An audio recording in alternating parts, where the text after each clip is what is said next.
It's good to be alive, isn't it? To breathe, to laugh, to fall in love, to drink tea on a rainy evening, to dream. But it doesn't last, does it? One moment the people we care for are here by our side.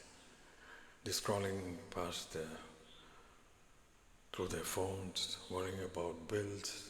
They're making plans for next week. They're arguing about politics.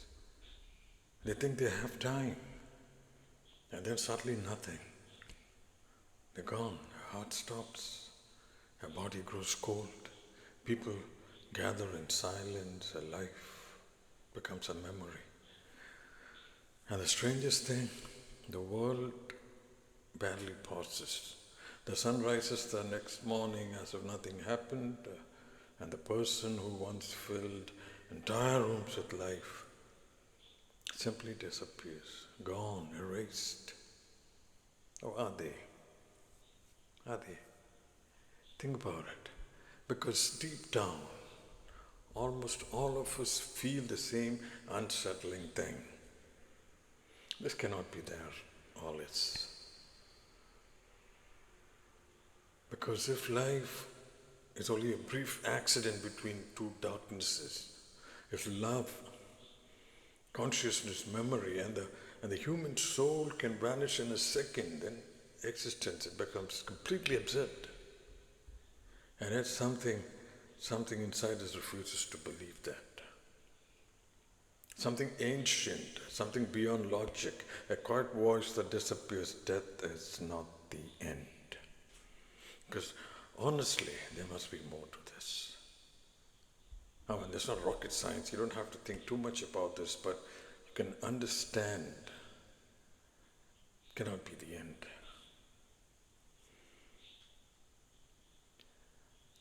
Human beings have spent thousands of years trying to understand how to live. Philosophers, saints, poets, mystics, everybody has advice about life. But death is something morbid. You don't want to talk about it. Death remains a great silence. Nobody wants to talk about it. They think it's completely morbid. We think death is something that happens to others, not us. And what's funny is for something absolutely guaranteed to happen to every single human being, we know surprisingly little about it because nobody's come and told us how it is or how it was. But we know for a fact nobody escapes it. Not kings, not billionaires, not influencers with motivational podcasts, not the mystics. Nobody, rich or poor. One minute you're posting gym selfies and arguing online about politics, and next people are saying, oh, he looks so peaceful lying there. One minute a president of a country is plotting to conquer the world, and next he's lying in a 6x4 box. That's the way it is. Death, the great leveler. Sometimes I think death is what matters because we're all born to die. Now, religion tries to answer death, of course. Most religions build entire systems around it. Behave well, believe correctly, follow the rules, and you are rewarded forever. Fail the test, and apparently the universe becomes an eternal torture chamber run by divine customer service. And honestly, some of the descriptions of heaven and hell are almost impossible to take literally and so laughable. In some versions of heaven, you spend eternity singing praises forever. Praises of Lord knows who. Forever, no breaks, no snacks, no, can we sit down for a few minutes? Nope. Imagine arriving there after death and someone says, welcome, now you can do all the things we told you not to do when we are alive. Fornicate, drink, make merry. And hell? And apparently an all-loving cosmic intelligence creates human beings with confusion, trauma, hormones, desires, ego, fear, and limited understanding. That gives them about 70, 80 years to figure out the correct religion out of thousands available, and if they fail that multiple choice test, eternal punishment. Really? That sounds like less like divine wisdom and more like a badly designed exam system. The deeper problem is this: most religious ideas about the afterlife are built on reward and punishment, fear and obedience, not consciousness, not awakening, not understanding. But ancient mystical traditions approach death very differently. Take the Egyptian Book of the Dead. Despite the dramatic name, it wasn't really a book of death. It was more like a guidebook for the soul navigating the afterlife. The ancient Egyptians believed consciousness continued after physical death, and that the soul journeyed through different states of reality. There were gates, trials, symbolic beings, and moments of transformation. One of the most famous images is the weighing of the heart against the feather of truth. Not did you join the correct religion, but was your soul aligned with truth? That's a very different question. Then there is the Bardo Thodol, the Tibetan Book of the Dead. The word Bardo means an in-between state. According to the text, after death, consciousness moves through transitional realms filled with visions, lies, memories, fears, peaceful beings, and terrifying beings, many of which are reflections of one's own mind. And this is fascinating because it sounds less like a courtroom and more like a dream, or perhaps a deep psychological spiritual transition. The typical approach to this is to see it as a dream. The Tibetan mystics believe that soul becomes confused after death because it still clings to identity and illusion, which honestly makes sense. Most people don't even know who they are while alive, so imagine what happens when they die. I mean, it's not like you're dying and trying to remember your Netflix password. And what's interesting is both the Egyptian and Tibetan traditions view death not as extinction but as a passage, a moment of consciousness, a transition between states of being.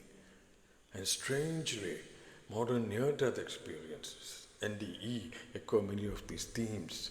People clinically dead for minutes, returning with stories of light, peace, overwhelming love, and the strange feeling that they were more alive outside the body than inside it. Researchers like Elizabeth Kübler-Ross spent years listening to these accounts. Doctors, children, atheists, ordinary people, many describe the same things. Leaving the body, watching medical procedures from above, encountering beings of light, feeling connected to everything. Not scientifically, but it was almost like a dream state when they come back and recollect those memories.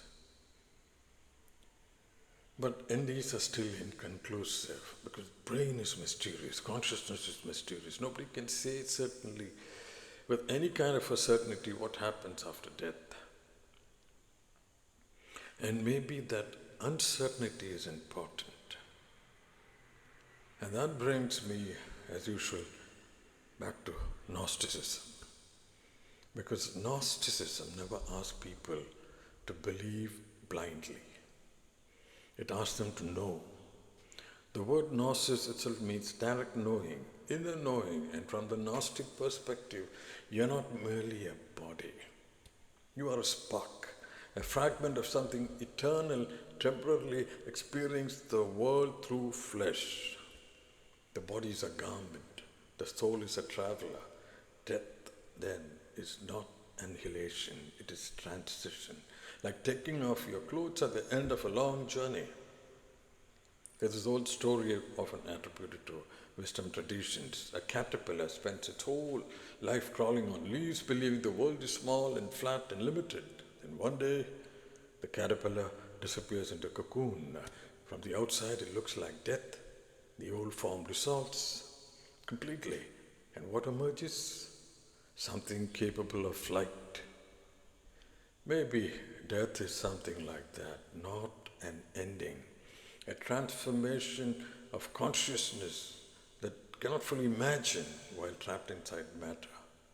You may wonder, what about people who do evil things when alive? From the Gnostic perspective, evil is not simply breaking rules and getting punished forever in some cosmic prison. Gnostics believe that people who live lives of cruelty, greed, violence, and domination becomes deeply trapped in ignorance, disconnected from the divine spark within themselves.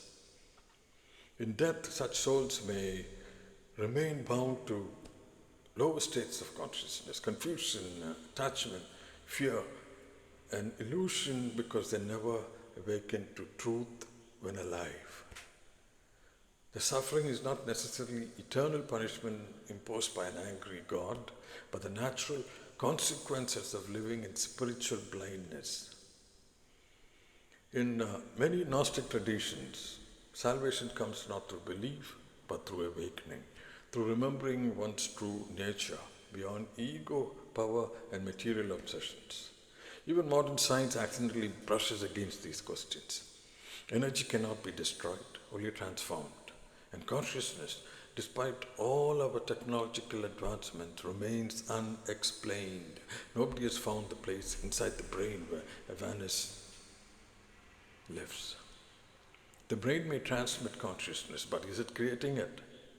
That's a very different question. And perhaps this is why mystics throughout history spoke of awakening before death. Because if you discover the eternal spark within yourself while alive, death loses its absolute terror. The Gnostics believe this world is not the final reality. It is a layer, a veil, a school, a dreamlike state of forgetting. And spiritual awakening is remembrance, remembering what we truly are beneath the personality, beneath fear, beneath the temporary identity we call me. Maybe that's why some dying people suddenly become peaceful near the end, as if they're seeing something familiar, something they had forgotten. I don't think death is the end. Not because religion says so, not because I want comforting stories, but something deep within human consciousness has always whispered the same truth. We are more than matter. And perhaps death is not a wall. Perhaps it's a doorway, a return, a remembering. And maybe, just maybe, what we call death is simply the moment the soul awakes from the dream of being human. And perhaps the most comforting thought of all this is the people we loved are not truly gone. Not in the deepest sense. Yes, their bodies disappeared, their voices faded, the room where they lived are gone quiet. The phone no longer rings with their name. We cannot sit across from them anymore and share a cup of tea or hear their laughter fill the room. But somehow they remain. Not just as memories trapped inside the brain like old photographs. They remain in our being. Anyone who has deeply loved someone understands this. Long after a person dies, something of them continues to live within us. The way they spoke, the way they smiled, their kindness, their pain, their wisdom, their energy. Sometimes we suddenly say a sentence exactly the way our mother once did. Sometimes we laugh like our father. Sometimes in moments of silence, we can almost feel their presence around us. It is as though souls leave fingerprints on each other. And perhaps love itself is proof that consciousness is more interconnected than we imagine. From the Gnostic perspective, the soul does not disappear into nothingness. The divine spark returns to a greater reality beyond the density and suffering of the material world. Not a cartoon heaven with golden gates and endless choir music. Not a fiery hell designed for eternal punishment. These are human attempts to simplify mysteries too vast for language. Perhaps what awaits is something gentler, a return to light, a return to wholeness, a release from the burdens of the body, the ego, fear, illness, loneliness, and time itself. Maybe those we lost are now free in ways we cannot yet understand. And maybe that strange feeling we sometimes get, that sudden warmth, the dream that feels more real than waking life, that unexplainable sense that someone is still near. It's not mere imagination. Maybe love does not end because consciousness does not end. Maybe the soul continues, and maybe death is not the disappearance of the people we love, but simply that transition to a form our physical sense can no longer perceive. Believe me when I say this, death is not the end. Something within you existed before this version of you was born into this world of names, identities, anxieties, ambitions, and roles. And the same something will continue after the body falls silent. The Gnostics called it the divine spark. And every now and then, in rare moments of stillness, you can feel it in silence, in deep love, in meditation, in dreams, in moments of awe beneath the night sky. And that strange feeling that you're somehow older than your body. The tragedy is that most people spend their entire lives disconnected from this inner light. We are taught to seek validation outside ourselves through religion, ideology, status, wealth, institutions, and belief systems built by other frightened human beings trying to explain existence. But the truth is, no organized system can hand you awakening. No religion can give it to you. No holy book can fully explain the mystery of consciousness. The Gnostic path was never about following crowds. It's about inner knowing, listening deeply, remove illusion layer by layer until the soul remembers what it truly is. And strangely enough, your heart often knows before your mind does. That inner quiet voice, listen to it. Perhaps that voice whispers to us, all of us, from time to time, you're more than this body, you're more than fear, you're more than death. The world tells us we are temporary accidents in a cold universe. Yet something within us resists that idea completely, because human beings instinctively feel that love matters, consciousness matters, meaning matters. And why is that? Because perhaps the soul remembers something the mind has forgotten. Seek the light while you're alive, not after death. Now, sit in silence sometimes. Question everything you were told. Pay attention to your dreams. Listen to your intuitions. Learn to distinguish truth from conditioning. Become aware of the difference between the noisy voice of fear and the quiet voice of knowing. Because the more deeply you awaken to that inner spark, the less terrifying death becomes. And maybe in the end, enlightenment is not gaining something new, but remembering what you always were beneath the illusion of being merely human. Death is not the end. It is just the lifting of a veil.